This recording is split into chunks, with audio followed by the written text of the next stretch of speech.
نوح علیہ السلام کی قوم پر عذاب کیوں اور کیسے آیا تھا؟ کیا طوفان نوح پوری دنیا کو لے ڈوبا تھا؟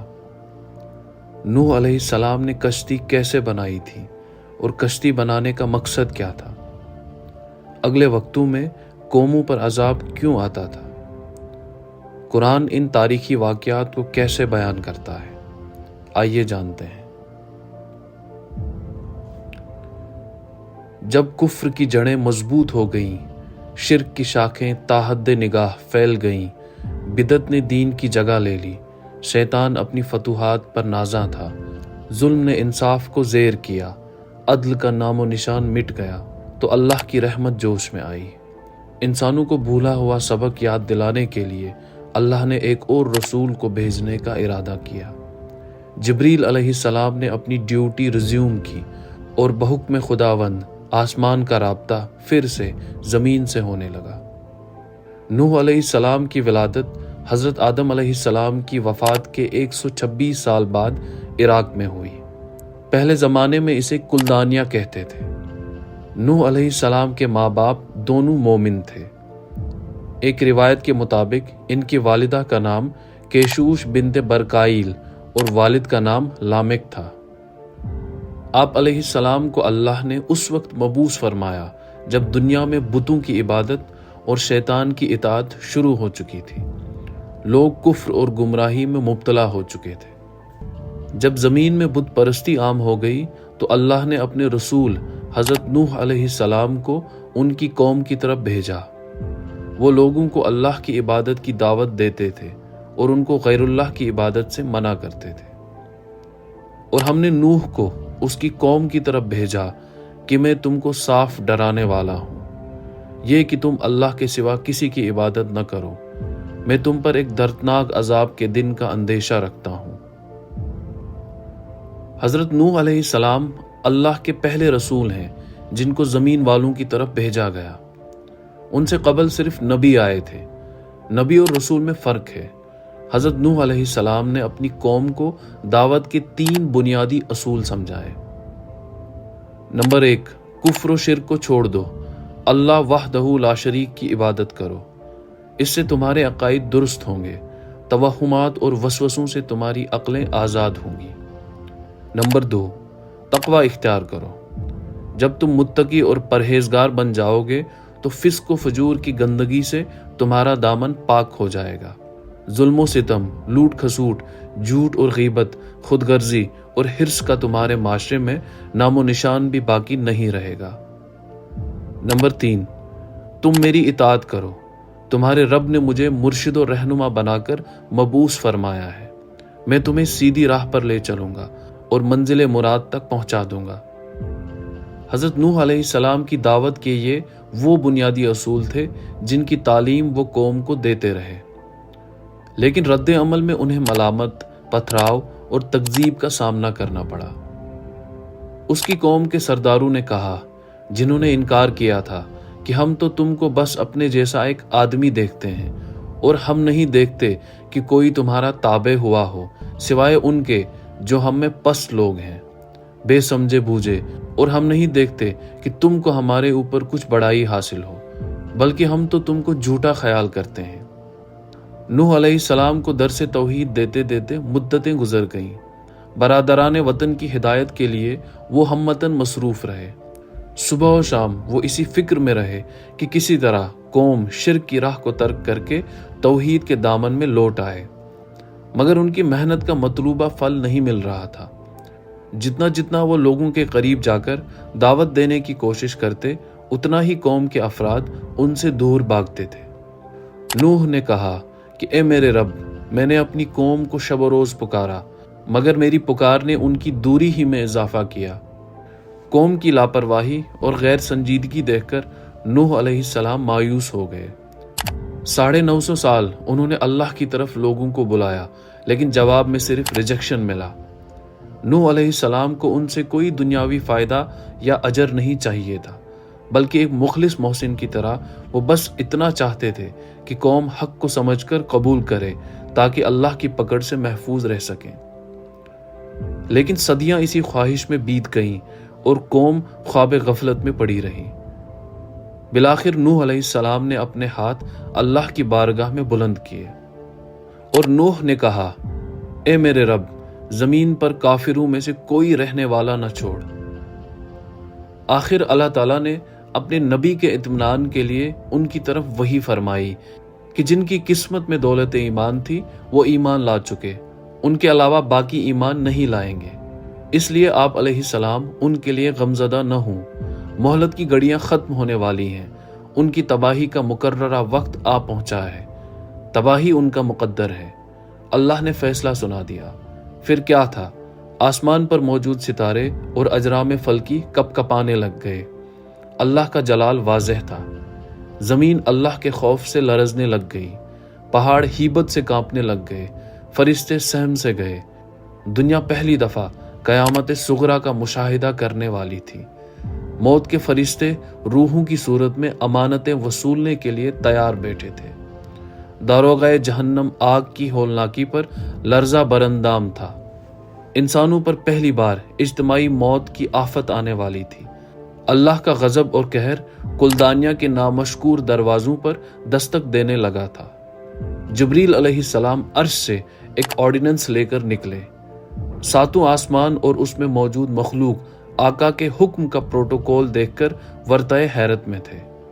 ہوا نے ابھی اپنا پہلو بھی نہیں بدلا تھا کہ اس عظیم کائنات کا سفر طے کر کے اللہ کا ایلچی وقت کے رسول کے روبرو کھڑا واحد القہار کا حکم سنا رہا تھا، اور ہمارے روبرو اور ہمارے حکم سے تم کشتی بناؤ اور ظالموں کے حق میں مجھ سے بات نہ کرو، بے شک یہ لوگ غرق ہوں گے۔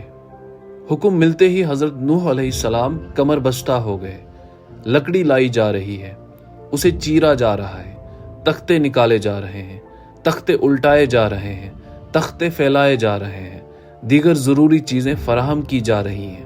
ابھی کل تک آپ علیہ السلام واعظ و تذکیر میں مصروف تھے، اور اب تیشہ اور آری ہاتھ میں لیے دنیا و ما فیہا سے بے خبر کشتی بنا رہے ہیں۔ کل تک درد مند دل لیے دائی کا فریضہ انجام دے رہے تھے، اور اب اللہ کی فٹکار سے گنتی کے چند اہل ایمانوں کو بچانے کی کوشش میں لگے ہیں۔ کل تک بشیر تھے اور اب نذیر کی ڈیوٹی نبھا رہے تھے۔ کشتی ابتدائی مراحل میں تھی۔ دور دور تک کہیں دریا تھا نہ سمندر، تالاب تھا نہ نہر، اس لیے آپ علیہ السلام کے ہم وطنوں کو مذاق اور تمسخر کرنے کا ایک انوکھا بہانہ مل گیا۔ طرح طرح کی آوازیں کسی جانے لگی۔ حضرت، کیا نبوت سے تنگ آ کر بڑھئی بن گئے ہیں؟ صاحب، کیا یہ کشتی خشک مٹی پر تیرے گی؟ یہاں تو کوئی دریا اور سمندر نہیں۔ دل کو چھلنی کرنے والی باتیں نوح علیہ السلام کے گوش گزار ہونے لگی، لیکن نبوت تعمیل حکم میں مصروف تھی۔ اللہ کے نبی نے کشتی تیار کر دی۔ اس کا طول و عرض یعنی لینتھ اینڈ بریڈتھ اور بلندی اتنی تھی کہ اس میں حضرت نوح علیہ السلام اور ان کے پیروکار اور ان جانوروں کا جوڑا سما گیا جو پانی میں زندہ نہیں رہ سکتے تھے۔ کشتی تیار تھی، کسی کے لیے وہ ناجی تھی اور کسی کے لیے پیغام موت۔ اہل ایمان کے لیے وہ خوشخبری تھی اور مذاق اڑانے والوں، تضحیق کرنے والوں کے لیے علم نصیب لمحوں کا باب تھی۔ مہلت ختم ہو گئی، ڈھیل کی رسی اب کسی جانے والی تھی۔ آسمان دنیا کی کھڑکیاں واہ ہونے والی تھیں اور زمین کا تنور اللہ کے حکم کا منتظر تھا۔ عذاب کا مقررہ وقت بھی آ گیا تھا۔ جبریل علیہ السلام با ادب اللہ کے دربار میں پروں کو بچھائے ہمتن گوش اللہ کا جلال محسوس کر رہے تھے۔ راز و نیاز کی باتیں ہوئیں۔ ساتوں آسمانوں اور باقی کائنات میں موجود قدسیوں میں خوف و ہراس کا عالم دیدنی تھا۔ جبریل علیہ السلام دربار کبریا سے نکلے اور پروں کو پرواز دی۔ بدنصیب لوگوں کے لیے قیامت صغریٰ کا فیصلہ آ چکا تھا۔ آسمان و زمین جبریل علیہ السلام کی راہ تک رہے تھے۔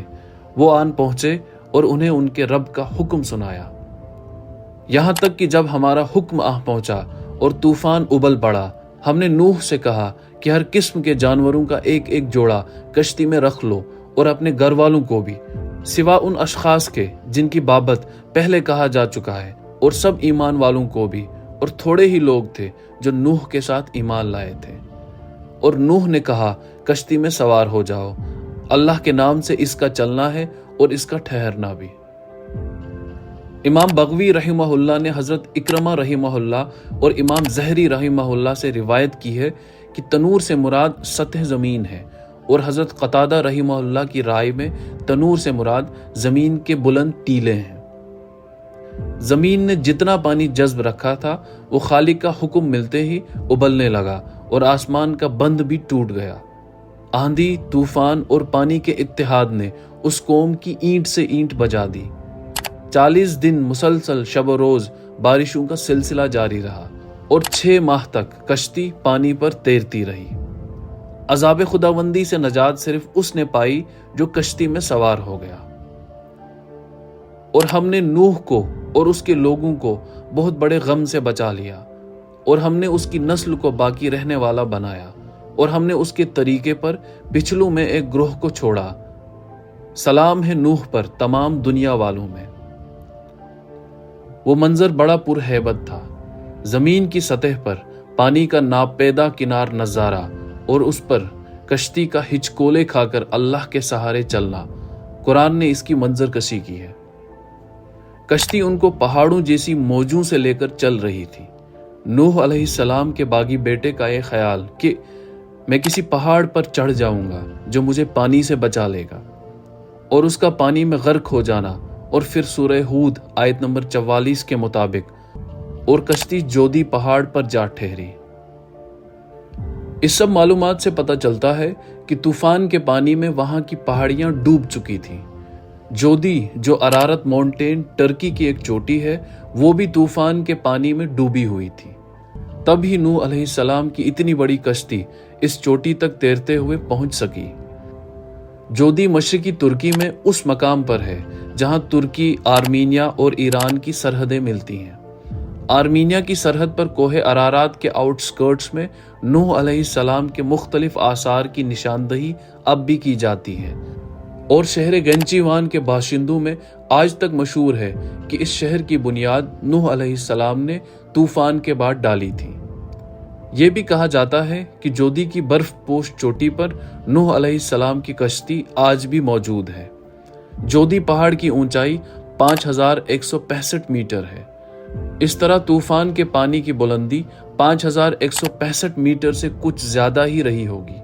تب ہی تو نوح علیہ السلام کی اتنی بڑی کشتی جودی کی چوٹی پر تیرتے ہوئے پہنچ سکی، اور طوفان کے تھمنے کے بعد اسی چوٹی پر ٹھہری رہ گئی۔